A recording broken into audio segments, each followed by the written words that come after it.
அடுத்து இம்முப்பெரும் விழா சிறக்க ஆக்கமும் ஊக்கமும் தந்து இவ்விழாவினில் தலைமை ஏற்றுள்ள நமது பள்ளியின் தாளாளர் மற்றும் தலைமை ஆசிரியர் திருமிகு ஞா ஜபதாஸ் தினகரன் ஐயா அவர்களை தலைமையுரையாற்றிட பெருமையுடன் அழைக்கின்றோம்.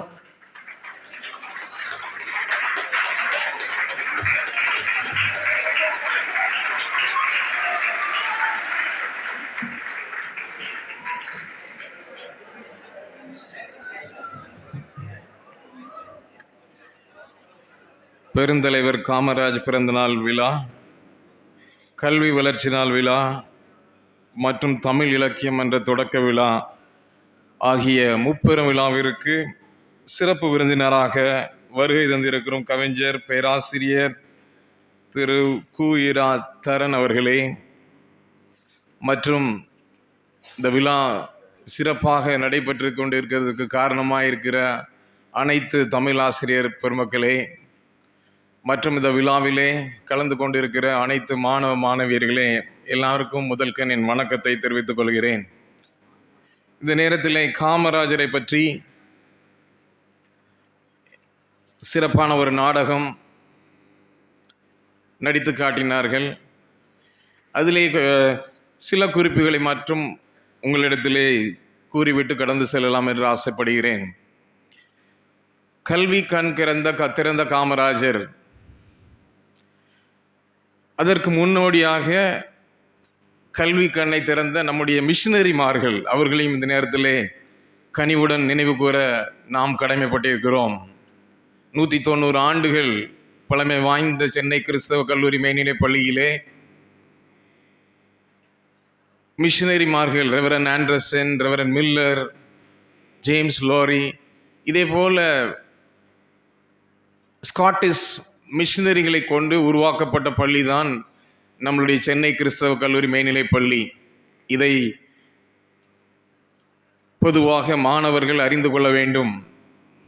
அந்த காலத்திலே 190 ஆண்டுகளுக்கு முன்னர் நம்முடைய இந்தியா சுதந்திரம் அடைவதற்கு முன்னால் கல்வி அறிவு யாருக்கெல்லாம் மறுக்கப்பட்டதோ, பிற்பட்ட சமூகத்திற்கு கல்வி மறுக்கப்பட்ட நிலையில் யாவருக்கும் சமமான கல்வியை கொடுக்க வேண்டும், அதுவும் ஆங்கில வழி கல்வியை அளிக்க வேண்டும் என்ற உயரிய நோக்கத்தோடு சென்னை கிறிஸ்தவ கல்லூரி மேல்நிலைப் பள்ளி தொடங்கப்பட்டது. அதன் பின்னர் வந்த முதலமைச்சர்கள், சிறப்பாக பெருந்தலைவர் காமராஜ் அவர்கள் இன்னும் அதிகமாக ஒரு ஆட்சியாளர் என்ற வகையிலே, ஒரு முதல்வர் என்ற வகையிலே கடைக்கோடி மாணவனுக்கும் அந்த கல்வி சென்றடைய வேண்டும் என்ற உயரிய நோக்கத்தோடு நாம் சிறப்பான உரையாற்றிய சூர்யாவிடமிருந்து கேட்டுக்கொண்டோம். 6000 பள்ளிகளை திறந்தார், மீண்டுமாக திறக்கிறார். 12,000 புதிய பள்ளிகளை திறக்கிறார். அவர் ஆட்சி காலத்தில் மட்டும் 18,000 பள்ளிகள் திறக்கப்பட்டது தமிழகத்தில். இன்றைக்கு நம்முடைய பள்ளி வளாகத்திலே ஆசிரியர் நியமனம் நடைபெற்று கொண்டிருக்கிறது. 6000 காலி பணியிடங்கள் இருக்கிறது. அதற்கு அரசாங்கம் 2500 ஆசிரியர்களை மட்டுமே நியமிக்கிறது. பள்ளிகளிலே ஆசிரியர் இல்லாத ஒரு சூழ்நிலை காணப்படுகிறது இன்றைய காலகட்டத்திலே. ஆனால் அன்று காமராஜர் இருந்த காலத்திலே பண வசதி கிடையாது, இந்த அளவுக்கு போக்குவரத்து வசதி கிடையாது. ஆனால் மாணவர்களுக்கு கல்வி அறிவை கொடுத்து விட வேண்டும் என்ற உயரிய நோக்கத்தோடு கிட்டத்தட்ட ஒரு 18,000 பள்ளிகளை அவர் நிறுவியுள்ளார். ஒரு பள்ளிக்கு 2 ஆசிரியர்கள் இருந்தாலும் கூட கிட்டத்தட்ட 36,000 ஆசிரியர்களை நியமித்திருப்பார். அவருடைய நோக்கம் உயரிய நோக்கம். அவருடைய வாழ்க்கையில் ஒன்றுமே இல்லை. அவருக்கென்று தனியாக இருந்த காசு ஒரு 110 ரூபா, அவருக்கென்று ஒரு அம்பாசிடர் கார், அவ்வளோதான்.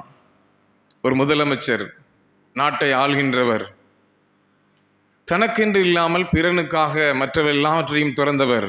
எப்படி நம்ம மிஷினரிமார்கள் அயல் தேசத்திலே சுகபோகமாக வாழ்ந்துவிட்டு ஒரு குளிரூட்டப்பட்ட இடங்களில் இருந்துவிட்டு இங்கு ஒரு வறட்சியான பிரதேசம், வெப்பநிலை அதிகமான நிலை, அவர்களோட உஷ்ணங்கள் தாங்க முடியாத சூழ்நிலை. இந்த சூழ்நிலையிலும் இங்கு வந்து எப்படி கல்வி அறிவை நமக்கு கற்பித்தார்களோ அதே போல மறைந்த முன்னாள் முதல்வர் பெருந்தலைவர் காமராஜர் அவர்களும் மாணவர்கள் மீது அக்கறை கொண்டு கல்வி அறிவை எப்படியாவது கொடுத்துவிட வேண்டும் என்ற உயரிய நோக்கத்தோடு பள்ளிகளை நிறுவினார். ஒரு நாள் அவர் ஒரு கிராமம் வழியாக போகிறார். ஒரு மாணவனை பார்க்கிறார். அவன் அங்கு ஆடு மாடு மேய்த்து கொண்டிருக்கிறான். அவனை அழைத்து, ஏன் தம்பி நீ பள்ளிக்கு போகவில்லை என்று கேட்கிறார் காமராஜ். அந்த மாணவனுடைய பெற்றோர் ஓடி வருகிறார் பின்னாலே. அவன் இன்னைக்கு ஸ்கூல் போயிட்டான்னா நாளைக்கு சோறு யார் போடுறதுப்பா என் குடும்பத்துக்கு அப்படின்னு முதல்வரை பார்த்து அந்த சாதாரண ஒரு சாமானிய மனிதர் கேட்கிறார். அன்றுதான் காமராஜர் நினைக்கிறார், ஓ அப்போ இவனுக்கு சாப்பாடு போட்டு விட்டா எல்லா மாணவரும் ஸ்கூலுக்கு வந்துடுவான், யாரும் மாடு மேய்க்க போக மாட்டான், ஆடு மேய்க்க போக மாட்டான்.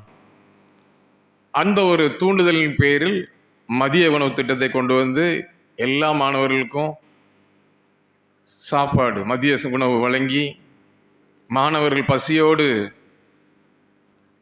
தங்களுடைய கல்வி பயிரை தொடர வேண்டாம் என்ற உயரிய நோக்கத்தோடு மதிய உணவு திட்டத்தை கொண்டு வந்தார். அதே மனப்பாங்கோடு இப்போது இருக்கிற தற்போதைய முதலமைச்சர் திரு மு க ஸ்டாலின் அவர்கள் நம்முடைய பள்ளியிலே படித்த மாணவர் என்ற முறையிலும் அவரும் பெரிய சீரிய நோக்கத்தோடு காலை உணவு திட்டத்தையும் அரசு பள்ளிகளில் கொண்டு வந்திருக்கிறார். இப்பொழுது அது அரசு உதவி பெறும் பள்ளியிலும் அது விரிவாக்கம் செய்யப்பட்டுள்ளது. ஸோ இதே போல பிரதான நோக்கம் என்ன?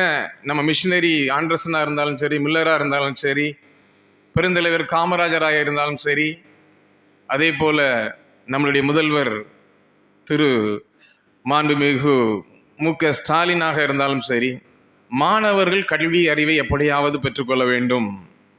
ஒருவனுக்கு கல்வியை கொடுத்து விட்டால் அவன் எப்பொழுதையாவது வாழ்க்கையிலே முன்னேறி விடுவான் என்ற உயரிய நோக்கத்தோடு கல்வி அறிவை மாணவர்களுக்கு புகிட்டு கொண்டு இருக்கிறோம். மாணவர்களை உங்களுடைய கடமை இதை பயன்படுத்தி கொண்டு, இந்த வாய்ப்பை பயன்படுத்தி கொண்டு வாழ்க்கையிலேயே நீங்கள் முன்னேற வேண்டும் என்று கேட்டுக்கொண்டு இந்த வாய்ப்பு அளித்ததுக்கு நன்றி கூறி விடைபெறுகிறேன். நன்றி, வணக்கம். முப்பெரும் விழாவின் பெருமையை எடுத்துரைத்து சிறப்பாக உரையாற்றிய தலைமை ஆசிரியர் அவருக்கு மிக்க நன்றி. அடுத்ததாக இவ்விழாவிற்கு வருகை தந்துள்ள சிறப்பு விருந்தினரான விழா சிறப்புரையாளரை அறிமுகம் செய்யும் வண்ணமாக தமிழாசிரியர் திரு மு சரவணகுமார் ஐயா அவர்களை அன்புடன் அழைக்கிறோம்.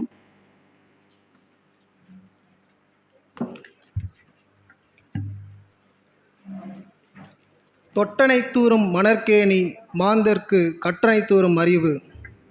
தோண்ட தோண்ட ஊற்று நீர் கிடைப்பது போல 190 ஆண்டுகள் கடந்து பல சாதனைகள் பெற்று மாணவர்களுக்கு அறிவு களஞ்சியமாக திகழ்ந்து கொண்டிருக்கும் சென்னை கிறிஸ்தவ கல்லூரி மேல்நிலைப் பள்ளியில் தமிழ் இலக்கிய மன்றத்திற்கு வருகை தந்திருக்கும் மதிப்புக்குரிய சென்னை கிறிஸ்தவ கல்லூரி பள்ளியின் தலைமை ஆசிரியர் மற்றும் தாளாளர் ஞா ஜபதாஸ் தினகரன் ஐயா அவர்களுக்கும், சிறப்பு விருந்தினராக வந்திருக்கும் கூரா தரன் அவர்களுக்கும், துணை தலைமை ஆசிரியர்கள் அவர்களுக்கும், ஆசிரியர் பெருமக்கள் அனைவருக்கும் மற்றும் மாணவர்களுக்கும் என் வணக்கத்தை தெரிவித்துக் கொள்கிறேன்.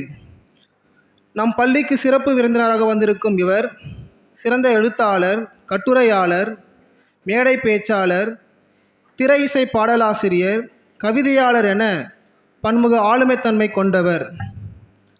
பள்ளி படிப்பை செயின்ட் ஆண்ட்ரோஸ் உயர்நிலைப் பள்ளி மற்றும் முத்துக்குமாரசாமி மேல்நிலைப் பள்ளியிலும் பயின்றார்.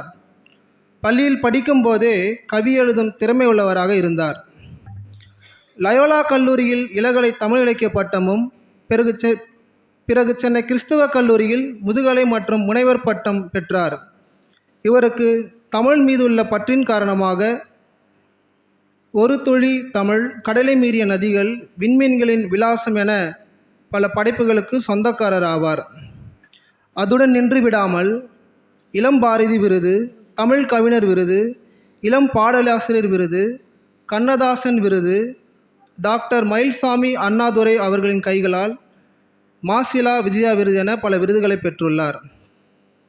பூ அவிழும் சமிக்கை என்னும் கவிதை நூல் பொள்ளாச்சி என்ஜிஎம் கல்லூரியில் முதுகலை தமிழ் மாணவர்களுக்கு பாடத்திட்டமாக அமைக்கப்பட்டுள்ளது. மேலும் 20க்கும் மேற்பட்ட பள்ளி மற்றும் கல்லூரிகளில் கல்லூரி நிகழ்ச்சிகளில் கலந்து கொண்டு சிறந்த சொற்பொழிவாளராக திகழ்ந்துள்ளார். திரைப்படங்களில் இவர் எழுதிய பாடல்கள், படத்தின் பெயர்கள் பட்டதாரி, கடவுள் இருக்கான் குமாரு, எம்ஆர் லோக்கல், சண்டைக்காரி, ஆரிஸ் ஜெயராஜ் இசையில் பிரதர்ஸ் போன்ற படங்களுக்கு பாடல் எழுதியுள்ளார். நம் பள்ளியின் தமிழ் இலக்கிய மன்ற தொடக்க விழாவிற்கு சிறப்பு விருந்தினராக வந்திருக்கும் தரன் அவர்களை சிறப்புரையாற்ற வாழ்த்தி வரவேற்கிறேன். பட்டு போல் நாவசைத்து பால் மழலை சொல்லி தந்த கட்டி தமிழே, கவிதை பெருஞ்சுவையே, 8 திசையும் எழில்வளர்த்த பூமகளே, சின்ன மகன் உன் பட்டு பொற்பாதம் தொட்டு தொடங்குகிறேன், தூயவளே வாழியணி. தமிழுக்கு என் முதல் வணக்கம், ஆன்றோர் உள்ளிட்ட அவைக்கு என் அடுத்த வணக்கம். உண்மையாகவே இந்த மேடையில் நிற்கும் பொழுது நான் மிக உற்சாகமாக உணர்கிறேன். காரணம், பல மேடைகளில் பேசியிருந்தாலும் இந்த மேடை என்பது எனக்கு 2 வகையில் சிறப்பு வாய்ந்தது. முதல் காரணம், நான் இங்கே வந்ததற்கு என்னுடைய நண்பர் அழைத்தார். என்னோடு இளங்கலை முதுகலையில் ஒன்றாக படித்த நண்பர் சரவணகுமார் என்னை அழைத்தார். இன்றைய தினத்தில் 3 பள்ளிக்கூடத்தில் அழைத்திருந்தார்கள். ஆனால் என்னுடைய நண்பனுக்காக நான் இங்கு வந்தேன்.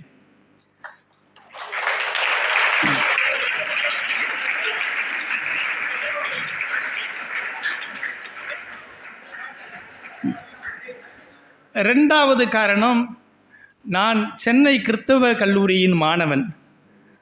அந்த கல்லூரியில் படித்த மாணவன் இந்த பள்ளிக்கு வர வேண்டும் என்ற ஒரு பாசத்தின் காரணமாக இங்கு வந்தேன். இது 2வது காரணம்.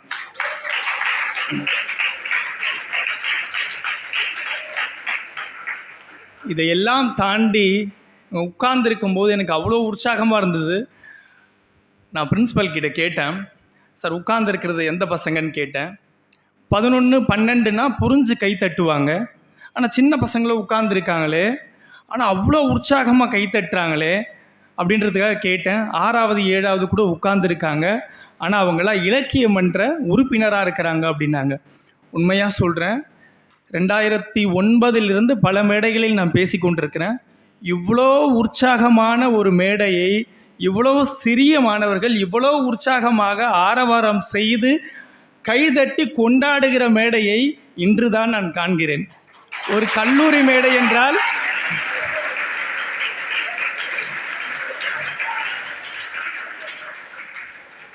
ஒரு கல்லூரி மாணவர்களுக்கு எவ்வளவு புரியுமோ அந்த அளவுக்கு இந்த மாணவர்களுக்கு புரிகிறது என்று நினைக்கும் பொழுது உண்மையிலேயே அவ்வளவு மகிழ்ச்சியாக எனக்கு இருக்கிறது.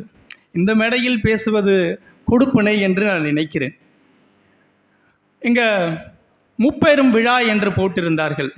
பொதுவாகவே தமிழ் வரலாற்றில் இந்த 3 ஒரு சிறப்பான ஒரு இடத்தை பெற்றிருக்கும். நீங்கள் பார்த்தீங்கன்னா முத்தமிழ், முக்கணி, முச்சங்கம், மூவேந்தர், முச்சங்கு, முத்தொள்ளாயிரம், மூவர் உலா,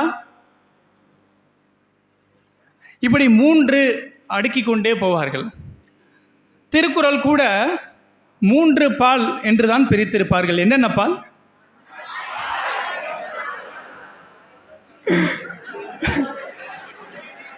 ஆண் பால், பெண் பால், அமலா பால் என்றாங்க.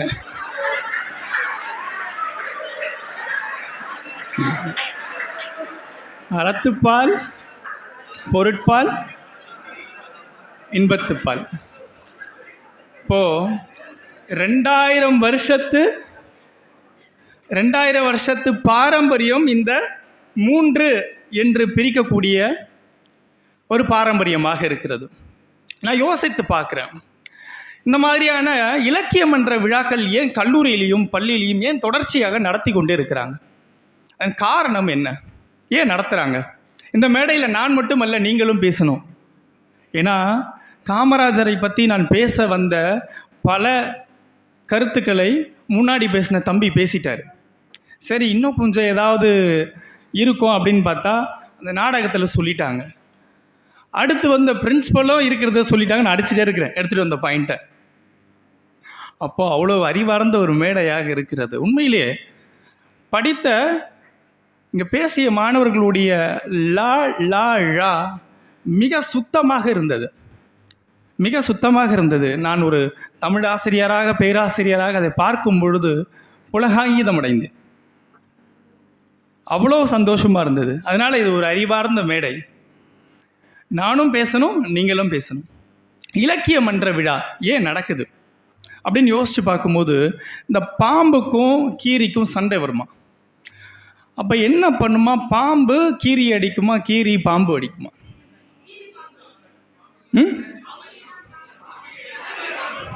சண்டையில் முதல்ல 2 பேரும் அடிச்சுப்பாங்கல்ல, அப்புறமா தானே ஒருத்தர் வெல்லுவாங்க. கடைசி யார் வெல்லுவா?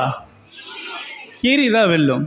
அப்படி வென்றதுக்கு அப்புறமா சண்டைன்னு வந்தால் சட்டை கிளியோல, அந்த மாதிரி கீரிக்கு என்ன ஆகுமா? சிராய்ப்பு ஏற்படுமா? அப்படி சிராய்ப்பு ஏற்படும் பொழுது அந்த கீரி என்ன பண்ணுமா? அருகம்புல்ல போயிட்டு தன்னுடைய முதுகை தேய்த்து கொள்ளுமா. அது டாக்டர்கிட்டயா போக முடியும்? அருகம்புல்ல முதுகை தேய்ச்சி கொள்ளுமா. இந்த மாதிரியான இலக்கியமன்ற விழாக்கள் படிப்போடு சண்டையிட்டு தேர்வோடு சண்டையிட்டு தேய்ந்து போன சிராய்ப்பு ஏற்பட்ட நெஞ்சங்களுக்கு அருகம்புல் போல் ஒரு ஆசுவாசத்தை ஏற்படுத்தக்கூடிய ஒரு நிகழ்வாக இந்த இலக்கியமன்ற நிகழ்வை நான் பார்க்கிறேன். இது ஒரு காரணம். புறவயமாக பார்த்தால் இது ஒரு உற்சாகம். ஆனால் அகவயமாக பார்த்தால் இது உற்சாகம் மட்டுமல்ல. தமிழ் வழியாக உங்களுக்குள் ஒரு அறத்தை ஊட்ட வேண்டிய ஒரு பொறுப்பு பள்ளிக்கூடத்திற்கு இருக்கிறது. மொழியை கடத்த வேண்டிய ஒரு பொறுப்பு பள்ளிக்கூடத்திற்கு இருக்கிறது. நான் யோசித்து பார்க்கிறேன் தோழர்களே, பல இடங்களில் பல அறிஞர்களோடு பேசக்கூடிய வாய்ப்பு கிடைக்கும் பொழுது, அவருடைய காணொளிகளை பேட்டிகளை நாம் பார்க்கிற பொழுது, எங்கிருந்து தமிழ் ஆர்வம் தொடங்கியது என்று அவர்களிடம் ஒரு கேள்வி விடுக்கிற பொழுது அவருடைய பதில் எதுவாக இருக்கிறது என்றால், பள்ளிக்கூடத்தில் கல்லூரிகளில் நடந்த கலை விழாக்களில் நாங்கள் கலந்து கொண்டோம். தட்டு தடுமாறி பாரதியார் பாடலையோ பாரதிதாசன் பாடலையோ நாங்கள் ஒப்பித்தோம். அதிலிருந்து தமிழ் எங்களிடம் ஒட்டி கொண்டது என்று சொல்கிறார்கள். சமீபத்தில் இயக்குனர் ராம் அவருடைய ஒரு காணொளி பார்த்தேன். அவர் சொல்கிறாரு, எங்கே இயக்குனராக வேண்டும் என்ற ஒரு திருப்பு முனை உங்களிடம் வந்தது? இந்த கேள்வி அவர்கிட்ட கேட்குறாங்க. அவர் சொல்கிறாரு, சென்னை கிறித்துவ கல்லூரியில் வனம் என்ற ஒரு அமைப்பு உண்டு. அந்த வனம் என்ற அமைப்பில் கவிதை வாசிக்க நான் செல்வேன். என்னோடு முத்துக்குமார், நான் முத்துக்குமார் என்ற என்னுடைய நண்பர் வருவார். எல்லோரும் கவிதை வாசிப்போம். அங்கு தொடங்கிய பழக்கம்தான், நான் முத்துக்குமாரோடு தொடங்கிய பழக்கம்தான் என்னை சினிமாவை நோக்கி நகர்த்தியது. அதுவரை ஒரு குழப்ப நிலை தான் இருந்தது, அந்த இடம்தான் என்னை தெளிவுரை செய்தது என்று சொல்கிறார்கள். அப்படி பார்க்கும் பொழுது இது வெறும் உற்சாகம் ஊட்டக்கூடிய ஒரு நிகழ்ச்சி அல்ல. இது உங்களிடத்தில் தமிழ் ஆர்வத்தை ஒரு பெரிய இலக்கிய மேதைகளாக நாளை நீங்கள் திகழப் போவதை இன்று உறுதி செய்யக்கூடிய ஒரு மேடை. இந்த மேடையில் உங்களுடைய உற்சாகமும் உங்களுடைய ஆரவாரமும் நிச்சயமாக இங்கே இருக்கக்கூடிய 200 பேர்களிலிருந்து கட்டாயமாக 20 பேராக பெரிய படைப்பாளியாக, பேச்சாளராக, ஆளுமையாக வருவீர்கள் என்பதை இன்றே உறுதியாக நம்ப வைக்கிறது. இப்படியான ஒரு முயற்சி இன்று இந்த விழாவிற்கு இருக்கிறது என்பதை நாம் புரிந்து கொள்ள வேண்டும்.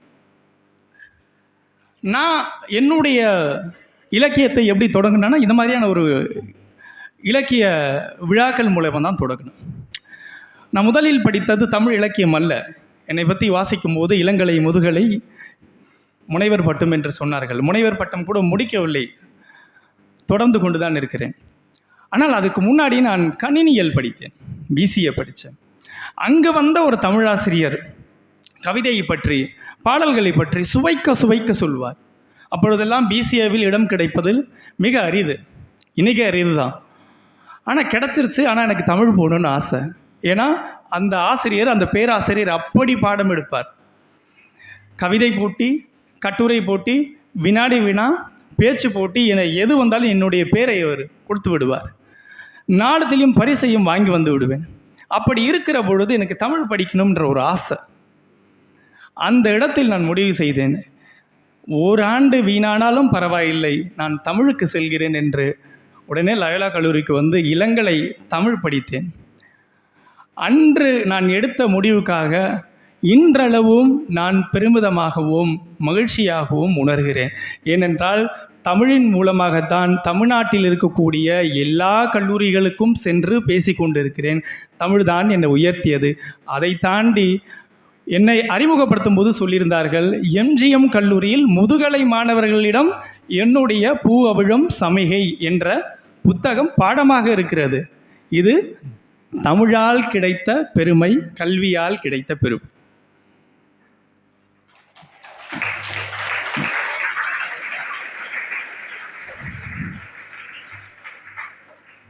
இப்போது நம்ம இலக்கியம் அப்படின்னு பார்க்கும்போது வெறும் லிட்ரேச்சராக பார்க்க முடியாது, அதை மொழியின் வாயிலாக தான் பார்க்க முடியும்.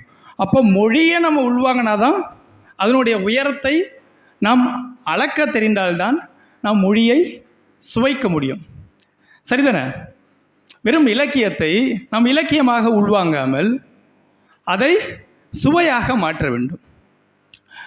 இப்போது தமிழ் இலக்கியத்தில் என்ன சிறப்பு இருக்குது, தமிழ் இலக்கியத்தில் என்னெல்லாம் சிறப்பு இருக்குது அப்படின்னு பார்த்தோம்னா, ஒவ்வொரு இலக்கியத்திலும் ஒவ்வொரு சிறப்பு இருக்குது. இப்போது ஒரு ஒரு ஒரு ஆங்கில கவிதையோ அல்லது வேறு எந்த மொழியில் ஒரு கவிதை எடுத்துக்கோங்களேன். ஒரு கவிதை எழுதணும்னா மொத்தம் குறைஞ்சபட்சம் எத்தனை வார்த்தைகள் வேணும்? குறைஞ்சபட்சம் சொல்லுங்கள். குறைஞ்சபட்சம் ஒரு கவிதை எழுதணும்னா 50. இன்னும் கொஞ்சம் குறைச்சி சொல்லணும்னா 20. இன்னும் கொஞ்சம் குறைச்சி சொல்லணும்னா 15. 3. குறைஞ்சபட்சம் ஒரு 3ஆவது வேணும். ஒரே ஒரு எழுத்தை வச்சு கவிதை எழுத முடியுமா? ஒரு எழுத்தை வச்சு கவிதை எழுத முடியுமா? அம்மா என்பது ஒரு சொல், எழுத்தல்ல. ஆ என்பது தான் எழுத்து. ஒரு எழுத்தை வச்சு கவிதை எழுத முடியுமா? நீங்கள் நம்புறீங்களா? ஆனால் எழுதியிருக்காங்க. காளமேக புலவர் என்ற ஒரு புலவர் எழுதியிருக்கார்.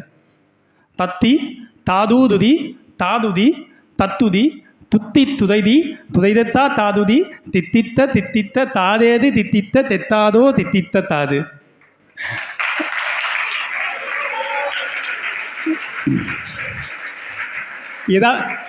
ஏதாவது விளங்குச்சா?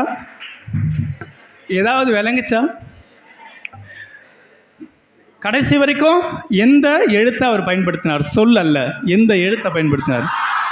தா. ஒன்றுமே இல்லை. இப்படி ஒரே ஒரு எழுத்தை வச்சு எழுதும்போது அவர் எழுத்தில் கவனம் செலுத்துவாரா, பொருளில் கவனம் செலுத்துவாரா? ஆனால் ஒரு மாபெரும் கவிஞன் எழுத்திலையும் கவனம் செலுத்த வேண்டும். ஒரு கவிதையில் பொருள் இருந்தால்தான் அது கவிதை. அவர் சொல்கிறாரு, இந்த தத்தி தத்தி போகக்கூடிய வண்டு இருக்குல்ல, அந்த வண்டு கிட்ட கேட்குறாரு, எவ்வளோ பூக்களில் நீ போயிட்டு வண்டை சாப்பிட்ருப்ப, தேன் சாப்பிட்ருப்ப, தாதுக்களை சாப்பிட்ருப்ப, நீ சாப்பிட்ட பூவிலேயே எந்த பூவினுடைய தாது தேன் சிறந்ததுன்னு சொல்லு அப்படிங்கிறாரு. ஒரே ஒரு எழுத்தை வச்சுட்டு கவிதை எழுதினவர் அந்த கவிதைக்குள்ளே எவ்வளோ பெரிய பொருளை அவர் கேட்டிருக்காரு. சார் இப்படி ஒரே ஒரு பாட்டு தான் தமிழில் இருக்கா அப்படின்னா, இன்னொரு பாட்டு இருக்குது. எந்த வரிசையிலேன்னு தெரியுமா? யாராவது கேட்டிருக்கீங்களா? ககர வரிசையில் ஒரு பாட்டு இருக்குது. காக்கைக்கு ஆகா கூகை, கூகைக்கு ஆகா காகை, கோகொக்கு காகைக்கு கொக்கொக்க, கைகைக்கு காகைக்கு கைகை காகா. என்ன சொல்றாரு?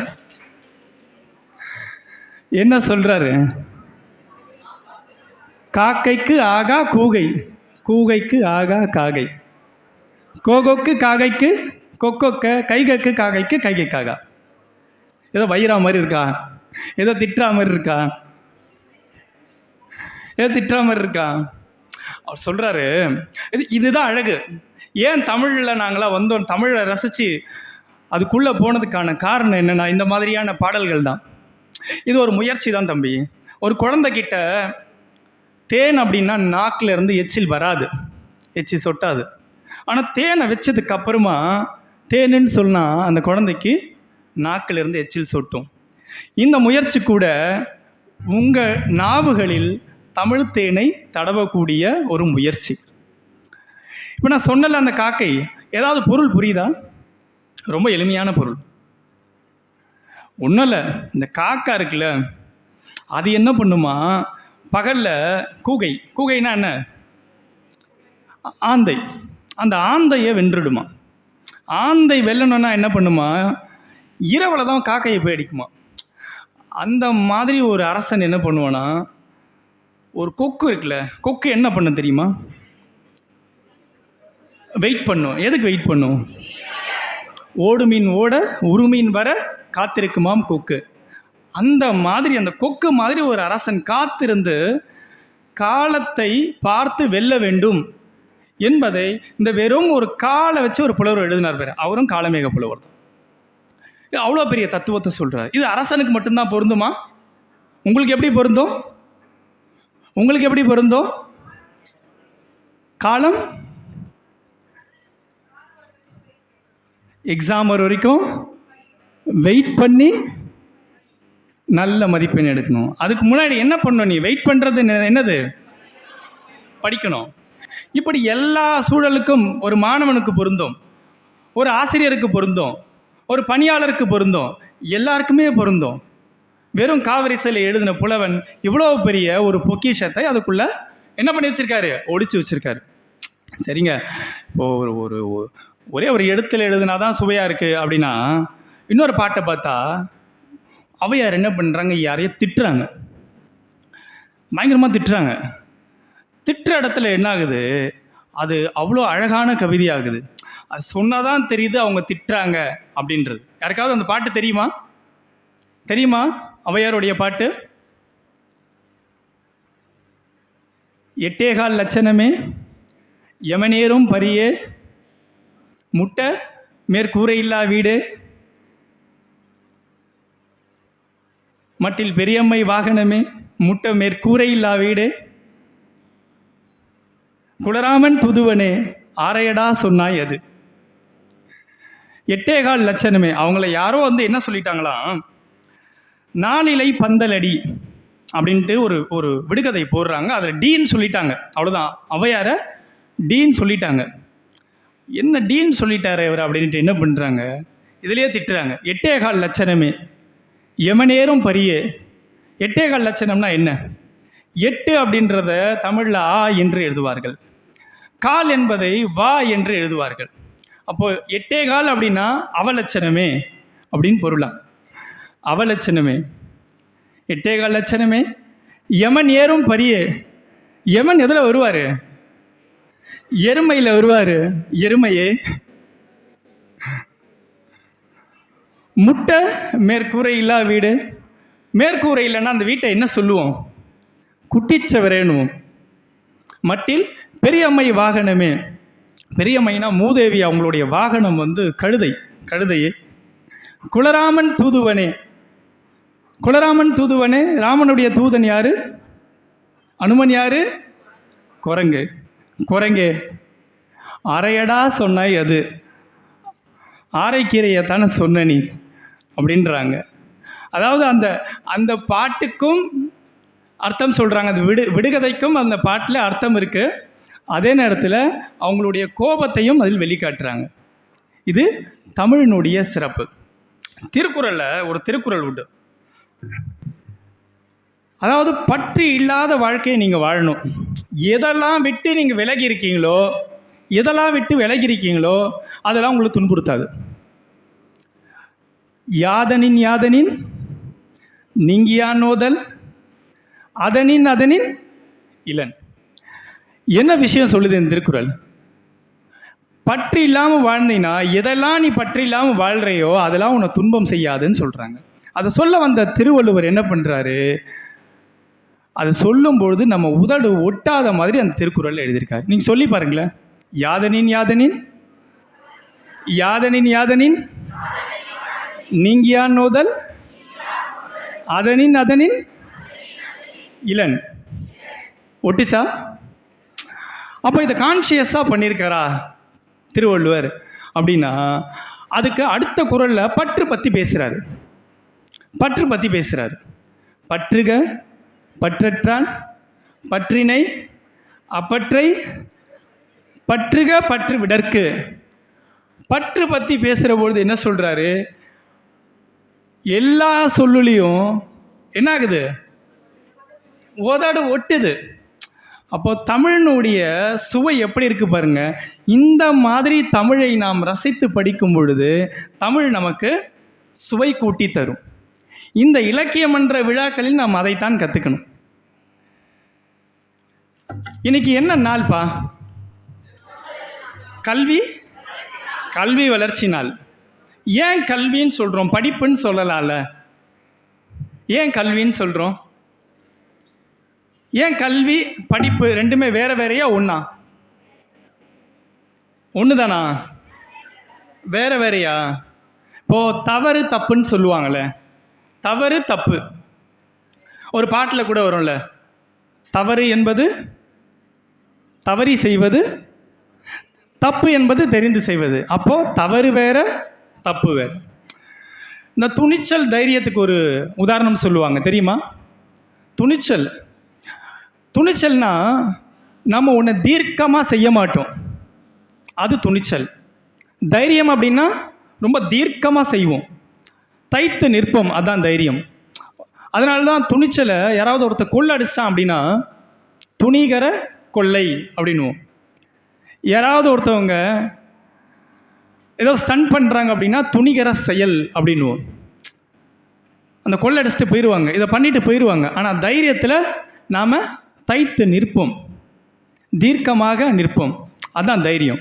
சரி, அதே மாதிரி படிப்புக்கும் கல்விக்கும் மிகப்பெரிய வேறுபாடு இருக்குது. என்ன வேறுபாடு இருக்குது? படிப்புனா லிட்ரஸி இல்லை, கல்வினா எஜுகேஷன். இப்போ ஆங்கிலத்துலேயும் வேறுபாடு இருக்குது. நம்ம உள்ளத்தில் படியுதில்ல, நம்ம படிக்கிறது உள்ளத்தில் படியுதில்ல, அப்படி படிவதால் அது படிப்பான். கல்வியினுடைய வேர்ச்சொல் எங்கே இருக்குது? கல் என்பதில் இருக்குது. கரெக்டாக? கல் அப்படின்னா களைதல் அப்படின்னு பொருளாம்.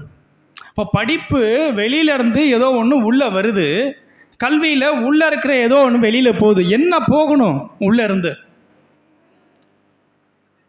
கல்வி இருந்ததுன்னா நம்மளுடைய அறியாமை போகணும், நம்மளுடைய காம்ப்ளெக்ஸ் போகணும், நம்மளுடைய வன்மம் போகணும், நம்மளுடைய சுயநலம் போகணும். படிப்பு என்பது எதையோ மனனம் செய்து எழுதி மதிப்பெண் பெற்று அடுத்த வகுப்புக்கு போயிட்டு சான்றிதழ் பெற்று பணிக்கு சென்று நிறைவு பெறுவது. ஆனால் கல்வி என்பது காலந்தோறும் தொடர்வது.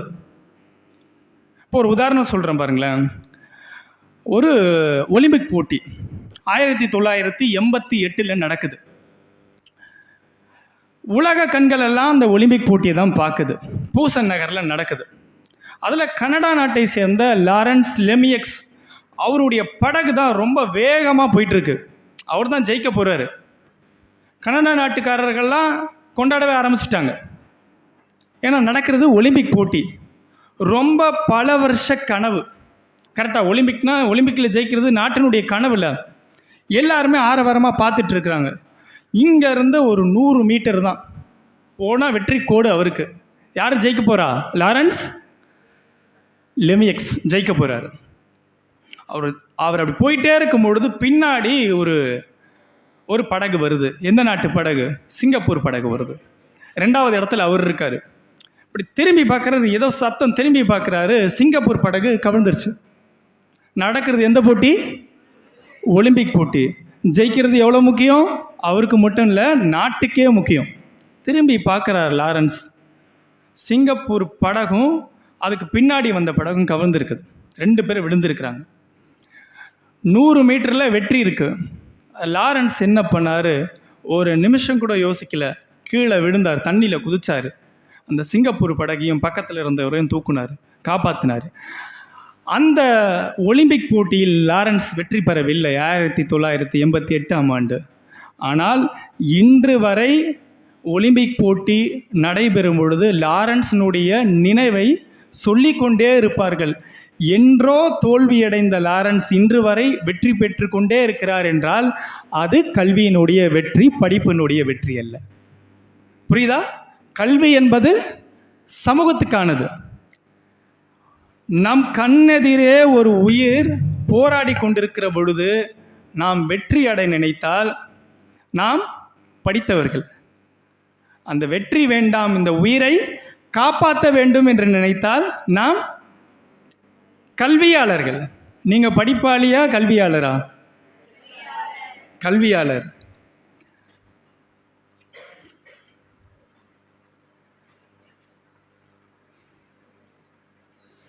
இப்போது இந்த கல்வி பற்றி ஒரு தடவை என்ன கேட்டாங்க, இப்போது ஆணுக்கு பெண்ணுக்கு பல அழகு இருக்குல்ல, ஔவையார்கிட்ட ஒருத்தவங்க கேட்டாங்க,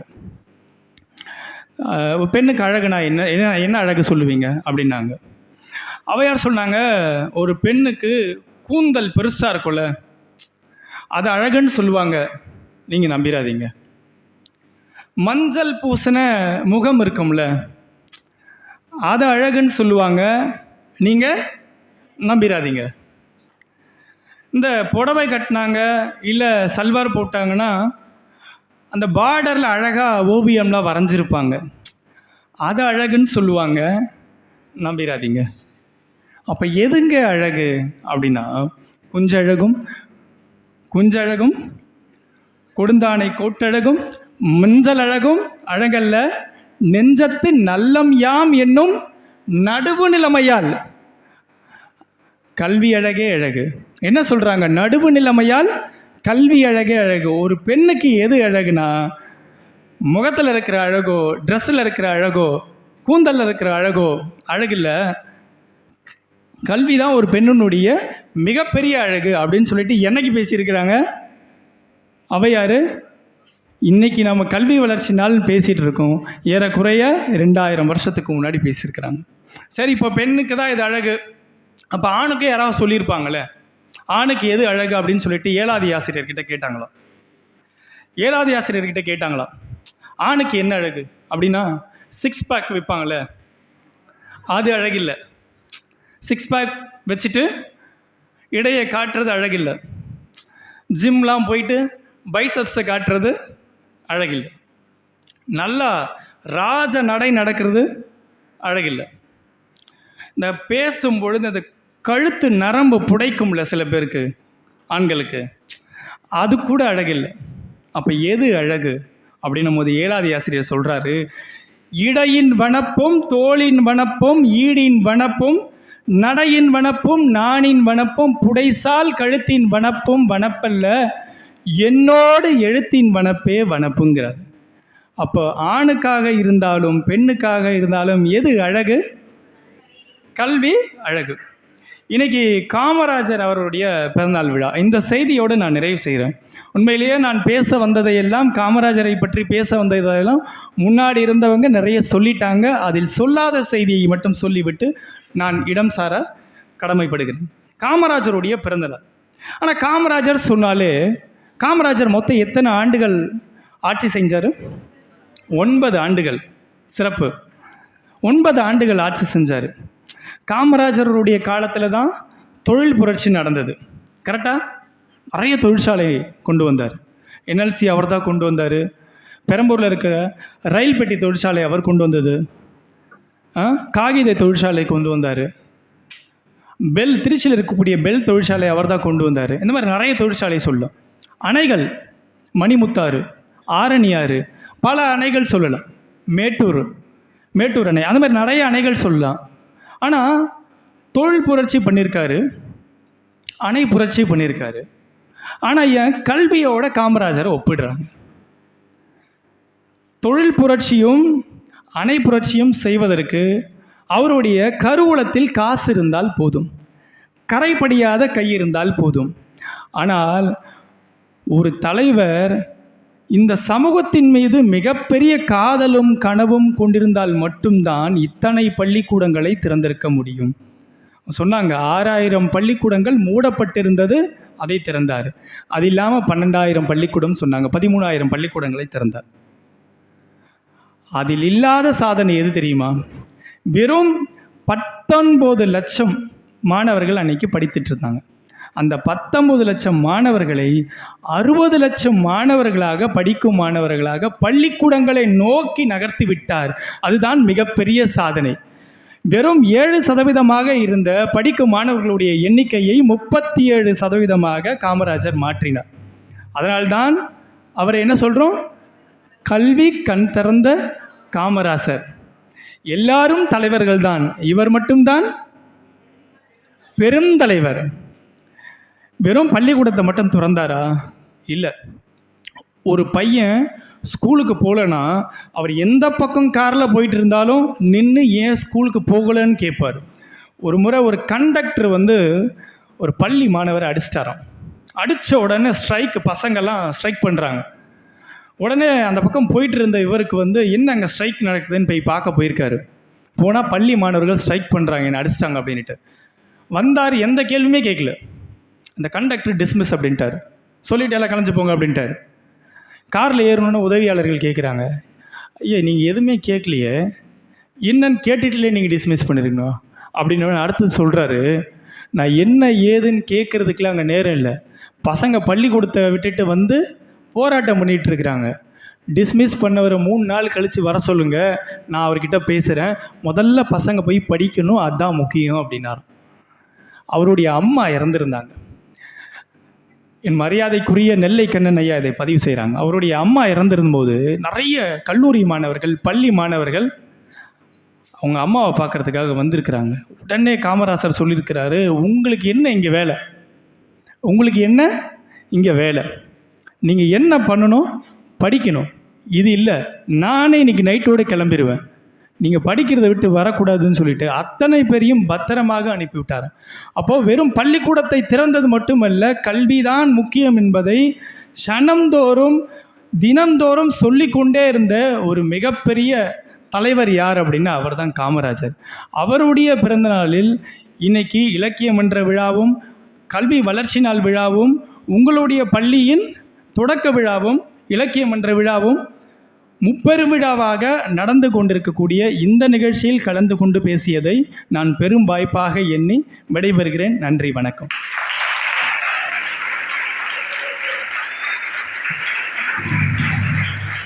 சென்னை கிறித்துவ கல்லூரி மேல்நிலைப் பள்ளிக்கு வருகை தந்து முப்பெரும் விழாவில் மாணவ மாணவியர்கள் மத்தியில் விழா சிறப்புரையை நிகழ்த்திய கவிஞர் பேராசிரியர் திரு கு. ரா. தரன் அவர்களை தமிழ்துறை இலக்கிய மன்றம் சார்பாக வாழ்த்தி நன்றி கூறுகிறோம். அடுத்ததாக இவ்விழாவின் இறுதி நிகழ்வான நன்றியுரை கூற தமிழ் இலக்கிய மன்றத்தின் துணைத் தலைமை மாணவி 12ஆம் வகுப்பு ஸ்ரீ சந்தியா அவர்களை மனமவந்து அழைக்கிறோம். தமிழ் இலக்கிய மன்ற துவக்க விழா முதன்மையுற்ற இந்த முப்பெரும் விழா சிறப்புடன் நடந்து முடிய துவக்கம் முதல் இம்மட்டும் வழிநடத்திய திருத்துவ பூரணராம் தேவனுக்கு நன்றி. மேலும் இவ்விழாவில் பங்கு பெற்று விழா சிறப்புரை ஆற்றிய கவிஞர் பேராசிரியர் திரு கு. ரா. தரன் அவர்களுக்கு மனமார்ந்த நன்றிகளை தெரிவித்துக் கொள்கிறோம். இவ்விழாவில் தலைமையேற்று பொறுப்பு வகித்த தாளாளர் மற்றும் தலைமை ஆசிரியர் திருமிகு ஜெபதாஸ் தினகரன் ஐயா அவர்களுக்கு நன்றிகளை எடுத்து கூறுகின்றோம். இங்கு இவ்விழா சிறக்க இம்மட்டும் அமைதி காத்து முத்தமிழ் இன்பத்தை பெற்ற அவையோர் அனைவருக்கும் அளவறிந்த நன்றிகள் பலவற்றை ஏறெடுக்கின்றோம். நன்றி, வணக்கம்.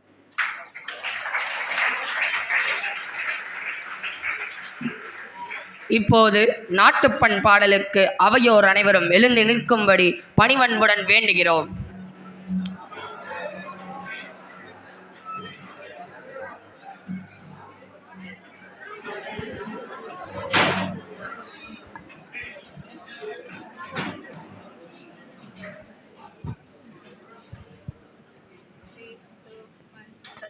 जनगण मन अधिनायक जय हे भारत भाग्य विधाता पंजाब सिंध गुजरात मराठा द्राविड उत्कल बंगा विंध्य हिमाचल यमुना गंगा उच्चल जलति तरंगा तव शुभ नामे जागे तव शुभ आशीष माहे गाये तव शय गाथा जनगण मंगलदायक जय हे भारत भाग्य विधाता जय हे जय हे जय हे जय जय जय जय हे